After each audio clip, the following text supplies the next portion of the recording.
సరే అండి, బస్సుకి టైం అయిపోతుంది, నేను వెళ్తాను. రండి, బస్ ఎక్కిస్తాను రండి. అంకుల్, ఈ 500 పెట్టుకో. రేయ్, ఆ డబ్బులు ఇట్టి.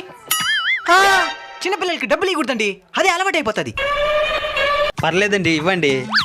వద్దు, ఇందా మీరు తీసుకోండి. వద్దొద్దు, మీ ఖర్చులు కానీ ఉంటుంది, ఉంచుకోండి. వద్దండి వద్దండి. పర్లేదు పర్లేదు, ఉంచండి ఉంచండి. మీరేనారు, సరిపదండి. ఫోన్ మర్చిపోయానండి, 5 నిమిషాలు వచ్చేస్తాను ఉండండి. అంకుల్, ఇందా ఇందా, ఈ 500 పెట్టుకో. ఆయన చెబుతారు, పరిగెత్తు పరిగెత్తు. వెళ్దాం పదండి. అమ్మ, బస్ ఎక్కిచ్చేసిన. యాక్టింగ్ చేసిన చాలు కదా, డబ్బులు ఇందా నాయనా. పేరు పల్లాబు తెలియదు. ఇందా అంగడి పెట్టెక్కాలి, అక్కడ తీసుకొచ్చి. అమ్మ, వారం రోజులు కూరగాయలకి భయంలే.